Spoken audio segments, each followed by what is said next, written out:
ने सुसाइड कर ली होती है। वो बहुत ज्यादा डिस्टर्ब होता है। अब इतने में उसकी आंख खुल जाती है और ये एक सपना था और उसकी नजर उस स्पून पे पड़ती है और वो स्पून के बारे में सोचने लग जाता है और उस मिस्टीरियस ग्रैनी के बारे में सोचने लग जाता है कि वो उसे कहाँ पर मिली थी और अपनी नोटबुक पे राइट करने लग जाता है कि क्या होगा अगर वाकई में उसकी लाइफ किसी और से स्वैप हो जाए। और वो सिर्फ तायोंग के बारे में ही सोच रहा होता है क्योंकि वो उसका सबसे रिच क्लासमेट जो होता है। नेक्स्ट डे हम लाइब्रेरी में देखते हैं कि सिंग चुंग ट्यूशन ग्रुप की सारी इन्फॉर्मेशन निकाल रहा होता है गूगल से और वो तायंग के फादर की इंटरव्यूज भी देख रहा होता है और उसे पता चलता है कि ये लोग काफी ज्यादा रिच हैं। और यहाँ हम देखते हैं कि तायंग उसके साथ वाली टेबल पे बैठा हुआ होता है लाइब्रेरी में और वो अपनी रिपोर्ट बना रहा होता है क्योंकि उसके फादर ने उसे कंपनी की कुछ रिपोर्ट्स बनाने के लिए कहा होता है और उसने आज ही रिपोर्ट्स देनी होती है। वो काफी प्रेशराइज्ड फील कर रहा होता है और खुद से बात कर रहा होता है कि इन रिपोर्ट्स का क्या फायदा है बनाने का। और इतने में सिंग चुंग उसके पास जाके खड़ा हो जाता है और उसे कहता है कि ये रिपोर्ट्स क्यों बनाना इम्पोर्टेंट है और इसके क्या बेनिफिट्स हैं। वो सारी इन्फॉर्मेशन उसे देता है तो तायंग बहुत ज्यादा हैरान होता है और कहता है तुम तो बहुत ही अच्छे हो। सिंग चुंग उससे कहता है क्या मैं इसमें तुम्हारी हेल्प करूं। अब वो उसके साथ बैठ जाता है और तायंग को सारी डिटेल से बातें समझाने लग जाता है। तायंग को भी बहुत अच्छा लग रहा होता है बट यहाँ हम देखते हैं कि ये रिच स्टूडेंट की ग्रुप से ये बात हजम नहीं हो रही होती है। ये सिंग चुंग उसके साथ क्यों बैठा है। यूजिन भी उसे देखकर कुछ हैरान हो जाती है। यहाँ अब हम देखते हैं कि तायंग वो रिपोर्ट्स अपने फादर को दिखाता है। वो उसे रीड करते हैं। वो बहुत ज्यादा कंफ्यूज खड़ा होता है बट उसके फादर उसकी काफी तारीफ करता है। ये बात सुनकर उसे काफी अच्छा लगता है और यहाँ पर अब तायंग सिंग चुंग से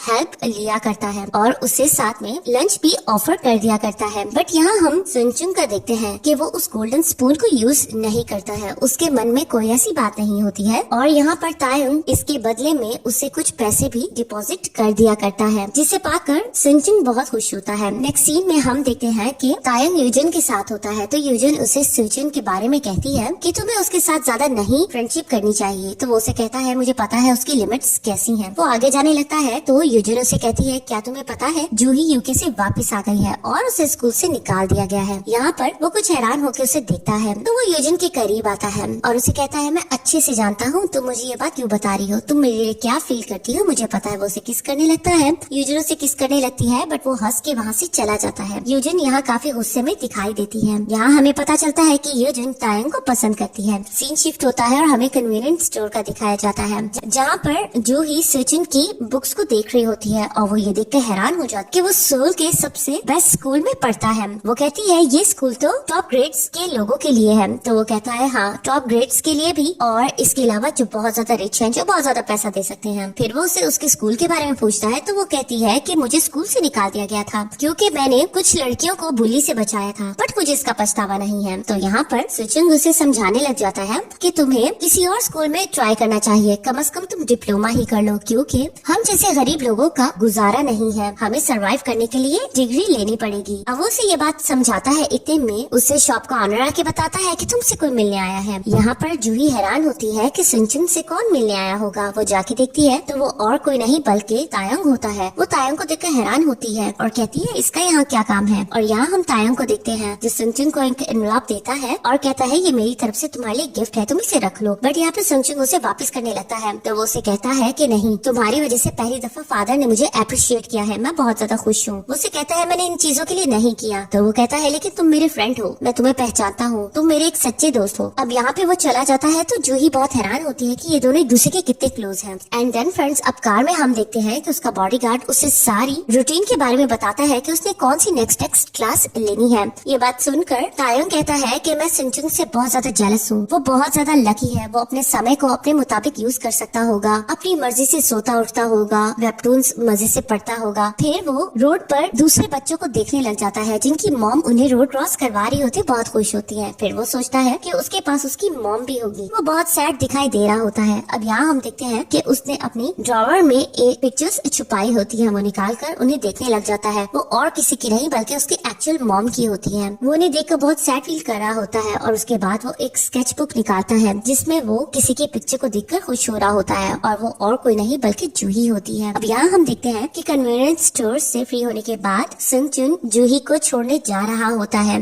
और यहाँ पर जूही कहती है मैं बहुत थक गई हूँ। तो सिंग चुन उसे कहता है तुमने कल भी काम करना है। अब इतने में जूही के पेट से आवाज आने लगती है। यहाँ सिंग चुन बहुत हंसने लग जाता है। सिंग चुन उसे डिनर कराने ले जाता है। वो बहुत शौक से खा रही होती है। इतने में उसे उसकी डैड की कॉल आती है। संचन उससे कहता है कि ये तुम्हारी मॉम की कॉल है क्या? तो वो कहती है नहीं, ये मेरे डैड की कॉल है, मेरी मॉम मर चुकी है। अब यहाँ पे वो बात को टालती है। अब वो संचन से पूछती है कि सुबह तुमसे कौन मिले आया था, क्या वो तुम्हारा फ्रेंड है? तो वो कहता है नहीं, वो मेरा फ्रेंड नहीं है, वो मेरा क्लासमेट है जिसकी मैं हेल्प करता हूँ। वो बहुत ही अपर क्लास से बिलोंग करता है, मैं उससे फ्रेंड बनने का सोच भी नहीं सकता हूँ। तो यहाँ पर जूही उससे कहती है कि तुम ऐसा क्यों सोच रहे हो कि वो तुमसे ज्यादा बेहतर है, तुम उससे ज्यादा बेहतर हो क्योंकि तुम अपने लिविंग के लिए खुद कमा रहे हो, जबकि वो अपने फादर के मनी पर डिपेंडेंट है, तो तुम उससे ज्यादा बेटर हो। फिर वो उसे कहती है बस तुम कभी कभी स्माइल कर लिया करो, तुम स्माइल नहीं करते हो, आज मैंने तुम्हें स्माइल करते हुए देखा तो मुझे बहुत अच्छा लगा। अब इतने में संचन के फेस पर सॉस लग जाता है तो वो उसे साफ करती है। संचन उसे हैरत से देख रहा होता है। अब वो उसे पूछता है वैसे तुम्हारी विश क्या है? तो वो कहती है मेरी विश ये है कि मैं एक नॉवेलिस्ट बनूं, जिस तरह हैरी पॉटर का नॉवल है मैं वैसा राइट करना चाहती हूँ। फिर वो उससे उसकी विश पूछती है तो वो कहता है मैं बस रिच होना चाहता हूँ, बहुत ज्यादा। वो कहती है रिच होके तुम्हें क्या करना है? तो वो कहता है रिच होने के बाद मैं सब कुछ तो कर सकता हूँ जो मेरा मन करेगा, अपनी मॉम के लिए अपार्टमेंट लूंगा, ट्रैवल करूंगा, स्टडी करूंगा। और फिर वो उसके बाद अपने उस फ्रेंड के बारे में सोचता है और कहता है और मैं सरवाइव करूंगा, मुझे इस तरह पैसों की वजह से मरना नहीं पड़ेगा। और उसके बाद नेक्स्ट डे हम देखते हैं कि स्कूल में बोर्ड में नोट लगा होता है कि किसने ईगल क्लास में ट्रांसफर होना है। ये वो क्लास होती है जिसमें सिर्फ टॉपर्स ही जा सकते हैं और उसमें संचन का नाम भी होता है। संचन बहुत हैप्पी होता है। तो यहाँ पे यूजिन जैंग को कहती है कि देखो इसमें तुम्हारा नाम नहीं है बल्कि संचन का नाम है। वो ये देखकर बहुत ज्यादा गुस्सा करने लग जाता है और फिर वो संचन को फिर से मारने लग जाता है और कहता है मैंने तुम्हें इतने ज्यादा पैसे दिए थे बट उसका कोई फायदा नहीं हुआ और तुम टॉपर्स में कैसे चले गए, तुम्हें वहाँ से निकलना पड़ेगा। वो कहता है इसमें मेरा फॉल्ट नहीं है, तुमने खुद से करेक्ट आंसर नहीं राइट किए थे। तो वो उसे कहता है कि तुम्हें इस क्लास से निकलना पड़ेगा। वो इसे कहता है मैं ऐसा नहीं करूंगा क्योंकि मैंने टेस्ट क्लियर करने हैं। लगता है तायंग के साथ रहने के बाद तुम्हारी जुबान कुछ ज्यादा चलने लग गई है, लेकिन ये सब कुछ ये चेंज नहीं करेगा, तुम एक डर्टी स्पून हो और डर्टी ही रहोगे। और यहाँ पर वो उसे कहता है मैं गिव अप नहीं करूंगा। तो वो उसे खूब सारा मारता है और कहता है कि देखना मैं तुम्हारे साथ करता क्या हूँ, तुम्हें खुद गिव अप करना पड़ेगा। वो उसके शोल्डर पर थूकता है और वहाँ से चला जाता है। यहाँ पे सिंचुंग बहुत ज्यादा परेशान बैठा होता है, उसे बहुत ज्यादा गुस्सा होता है। वो क्लास में जाता है, अपनी बुक्स रख रहा होता है और बुक्स रखते रखते उसे बहुत गुस्सा आता है। वो अपना बैग नीचे फेंकता है गुस्से से, तो उसकी नजर स्पून पे पड़ती है और उसके जहन में कुछ आता है। और उसके बाद वो तायंग के घर पहुँच जाता है। तायंग कहता है इतनी रात को तुम क्यों आए हो, सब खैरियत तो है? तो वो उससे वो नोट्स देता है और कहता है मैंने तुम्हारी रिपोर्ट रेडी की है। वो बहुत ज्यादा खुश होता है। फिर वो उसे कहता है कि आज तुम मुझे डिनर नहीं कराओगे क्या? तो वो कहता है डिनर का टाइम तो चला गया है, हमने तो डिनर कर लिया है। तो वो उसे कहता है कि चलो तुम मुझे इंस्टेंट नूडल ही सर्व कर दो, मुझे बहुत भूख लगी है। सीन शिफ्ट होता है, हम यहाँ देखते हैं कि अब संचुंग और तायंग को इंस्टेंट नूडल बॉल सर्व किया जा रहा होता है।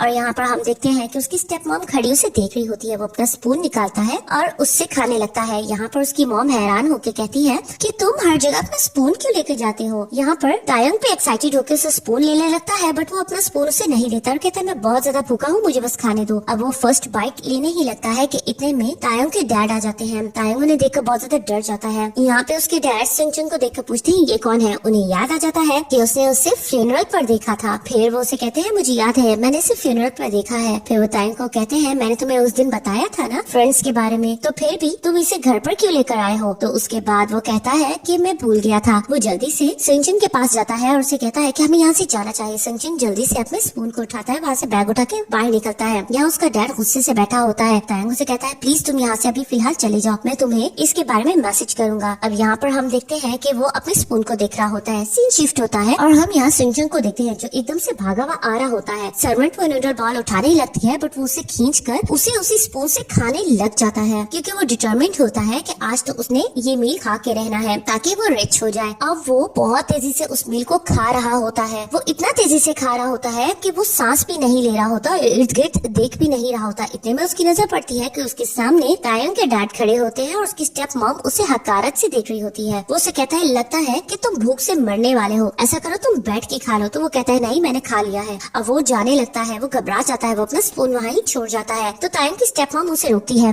और वो बहुत ही हकारत से वो स्पून और उसका केस उठाकर उसे देती है और कहती है ये ले जाओ। उसे बहुत ज्यादा घिन आ रही होती है। अब वो उसे कहती है कि आज के बाद तुम मुझे यहाँ दिखाई मत देना और आइंदा से इस तरह की डर्टी चीजें यहाँ मत लेकर आना। यहाँ पे सिंचुन को बहुत बुरा लगता है, वो वहाँ से चला जाता है। यहाँ पे उसका डैड इंक्वायरी करता है कितनी दफा आ चुका है, तो वो कहती है 2 दफा आ चुका है। उसे बहुत ज्यादा घिन आ रही होती है। और यहाँ हम देखते हैं कि तायंग के डैड को कॉल आती है और ये और किसी की नहीं बल्कि जैंग की कॉल होती है। वो उसे सारी जानकारी दे देता है। सीन शिफ्ट होता है, हम यहाँ सिंचुन को देखते हैं जिसे अपने इस हरकत पे बहुत ज्यादा पछतावा हो रहा होता है और उसे उस स्पून पे गुस्सा आता है कि उसने उसकी वजह से ये सब किया है। वो स्पून को डस्टबिन में फेंक के चला जाता है। सीन शिफ्ट अब दोबारा से तायंग पे होता है। उसकी मामू से कहती है तुम्हारे डैड बुला रहे हैं। वो उसे पूछता है कि क्या बात है, तो वो कहती है मुझसे ज्यादा पोलाइट बनने की कोशिश मत करो, जाओ और अपने फादर से जाके माफी मांगो। अब इसके बाद उसके फादर वो नोट्स पकड़े हुए होते हैं, उन रिपोर्ट्स को देख रहे होते हैं। फिर वो तायंग से उसके बारे में क्वेश्चनिंग करने लग जाते हैं उन रिपोर्ट्स के बारे में, पर तायंग को कुछ समझ नहीं आ रहे होता। तो वो उठता है और उसे कहता है जाहिर है तुम्हें इसके आंसर्स नहीं पता चलेंगे क्योंकि ये रिपोर्ट्स तुमने राइट ही नहीं की है, ये सिंचुन ने राइट की है और मुझे मानना पड़ेगा उसने इस रिपोर्ट्स के बारे में बहुत अच्छी तरह राइट किया है जबकि तुम्हें इसके बारे में कुछ पता भी नहीं है। फिर वो उसे गले लगाता है और कहता है अब इसके बारे में तुम्हें पनिशमेंट तो मिलेगी और मैं तुम्हें इस बार सख्त पनिश करूंगा, मैं तुम्हें स्टेट्स भेज रहा हूँ। और उसके बाद हमें एक सीन दिखाया जाता है जहाँ पे तायंग को बहुत डिस्टर्बिंग विजुअल्स आ रहे होते हैं स्टेट्स के। वो बहुत ज्यादा डर जाता है और अपने फादर से बैक करने लग जाता है कि उसे स्टेट्स ना भेजा जाए। उसका फादर उसे देखता है और कहता है ठीक है, अगर तुम चाहते हो कि तुम स्टेट्स ना जाओ तो तुम्हें ये मामला खुद हैंडल करना पड़ेगा सिंचुन के बारे में। अब उसके बाद हमें नेक्स्ट सीन दिखाया जाता है कि सिंचुन अपनी स्टेप मॉम को लेकर स्कूल पहुंच जाता है और यहाँ पर अब हमें सीन दिखाया जाता है कि क्लास में जूही होती है और सब लोग उसके बारे में गॉसिप कर रहे होते हैं कि हमारी न्यू क्लासमेट है और ये और किसी की नहीं बल्कि फेमस टीवी चैनल के प्रेसिडेंट की बेटी है, यानी कि जूही भी बहुत ज्यादा रिच है। अब यहाँ पर हम देखते हैं कि जूही के बारे में सब गॉसिप कर रहे होते हैं तो यूजन उसके पास जाके खड़ी होती है और कहती है कि तुम्हें बहुत अरसे बाद देखा है। यहाँ पर जूही भी बहुत उसे देख के एक्साइटेड हो जाती है और कहती है हम मिडिल क्लास में इकट्ठे थे, तुम कैसी हो, तुम बहुत ज्यादा सिक थी, अब तुम ठीक तो हो ना। बट वो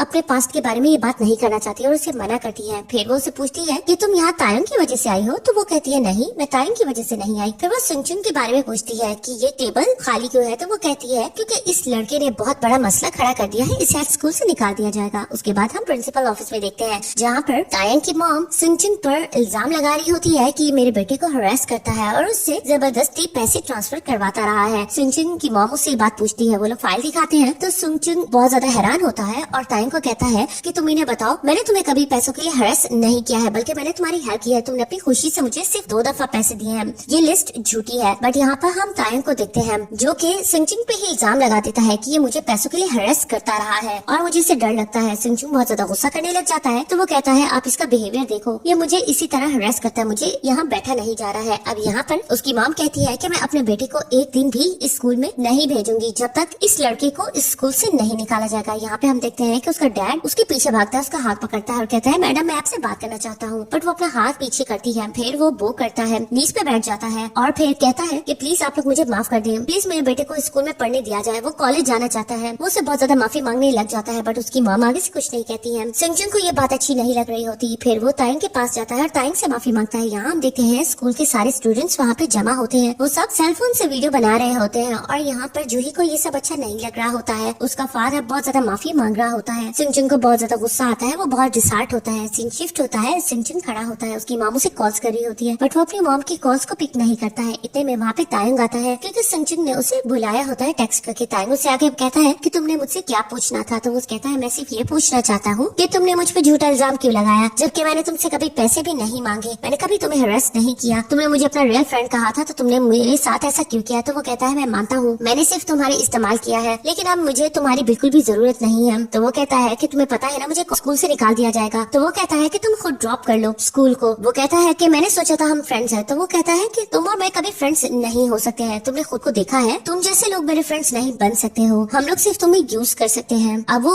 उससे सेलफोन निकाल के दिखाता और कहता है कि मैंने ये वीडियो रिकॉर्ड कर दी है और कल मैं प्रिंसिपल ऑफिस में ये रिकॉर्डिंग चलाऊंगा। तो वो कहता है ठीक है चला लो, तुम्हारी मर्जी है, लेकिन तुम नहीं जानते हो कि जीत फिर भी मेरी होगी क्योंकि मैं बहुत ज्यादा अमीर हूँ। वो कहता है ठीक है स्कूल में तो तुम जीत जाओगे लेकिन सोशल मीडिया का क्या, मैं हर जगह ये ऑडियो फैला दूंगा। अब यहाँ पर तायंग ये बात सुन के बहुत ज्यादा डर जाता है, उसे सेलफोन छीनने लग जाता है और उसे कहता है तुम्हें पैसे चाहिए ना, ये लो, तुम जितने पैसे ले सकते हो ले लो बट ये ऑडियो डिलीट कर दो। बट वो उसकी बात नहीं मानता, आगे जाने लगता है। वो उसे पकड़ता है और उसे सेलफोन छीनने लगता है और इस लड़ाई में हम देखते हैं कि सिंचुन वहाँ साथ में रिवर रिवर में गिरने लगता है। बट यहाँ पर तायंग उसे बचाने लगता है। सिंगजुन बहुत ज्यादा डरा होता है और उसे बेग कर रहा होता है कि मैं मरना नहीं चाहता हूँ। सिंगजुन कहता है, तायंग कहता है कि तुम फिक्र मत करो, मैं तुम्हें बचा लूंगा। बट इतने में तेज बारिश होने लगती है और अनफॉर्चुनेटली सिंगजुन का हाथ स्लिप हो जाता है, वो पानी में डूब जाता है। यहाँ हम तायंग को देखते हैं जो बहुत ज्यादा डर जाता है। वो रिवर में जाके उसे ढूंढने की कोशिश करता है बट वो उसे कहीं नहीं मिलता। अब वो इमरजेंसी कॉल लगाने लगता है बट वो कुछ सोचने लगता है और फिर वहाँ से डर के चला जाता है क्योंकि उसे पता होता है उसके फादर ने उसे नहीं छोड़ना है। सीन शिफ्ट होता है सिंगजुन पर, जिसे हम देखते हैं कि वो डूबे जा रहा होता है और वो मन में सोच रहा होता है कि वो अब अपने फ्रेंड के पास पहुंच जाएगा। क्या उसका फ्रेंड पीसफुल होगा? आखिरकार उसका अंत भी उसके फ्रेंड की तरह हुआ है। चलो, इस स्ट्रगल भरी लाइफ से उसकी जान छूट जाएगी। बट इतने में उसे एक आवाज आती है कि ये स्पून तुम्हें रिच बना देगी। उसे अपनी इमेजिनेशन में वो स्पून नजर आ रहा होता है और वो उस स्पून की ओर अट्रैक्ट हो रहा होता है और वो मन में सोच रहा होता है कि वो हार नहीं मानेगा, वो अपनी लाइफ को एक चांस जरूर देगा। और उसके बाद वो स्पून पकड़ लेता है और उसके बाद सीन दिखाया जाता है वो भागा हुआ उस डस्टबिन के पास आता है और स्पून को ढूंढने लग जाता है। उसे वो स्पून मिल जाता है और उसके बाद नेक्स्ट सीन में हम देखते हैं कि तायंग का फादर घर पर आता है और अपनी वाइफ से पूछता है सिंगजुन वाला प्रॉब्लम हल हो गया है कि नहीं। तो वो कहती है वो मसला हल हो चुका है। और उसके बाद हम देखते हैं कि गार्ड सिंगजुन को अंदर लेकर आते हैं और कहते हैं ये जबरदस्ती अंदर आना चाह रहा था। तो उसका फादर उससे पूछता है कि तुम्हें क्या चाहिए। तो वो कहता है मुझे सिर्फ खाना खाना है, मुझे आप डिनर कराओ। यहाँ पर हम देखते हैं कि तायंग का फादर उसे देखकर मुस्कुरा रहा होता है। वो उसे कहता है कि बस मुझे एक दफा खाना खाने दो, उसके बाद मैं आपको नजर नहीं आऊंगा। और यहाँ पर ही हमारी ये एपिसोड खत्म हो जाती है। तो गाइज, आप लोगों को ये ड्रामा कैसा लग रहा है प्लीज मुझे कमेंट बॉक्स में बताइएगा। ड्रामे की स्टोरी बहुत इंटरेस्टिंग है, उम्मीद है आप लोगों को भी ये स्टोरी बहुत पसंद आई होगी। मुझे सपोर्ट करने के लिए मेरे चैनल को सब्सक्राइब जरूर कर दीजिएगा। Thank you so much.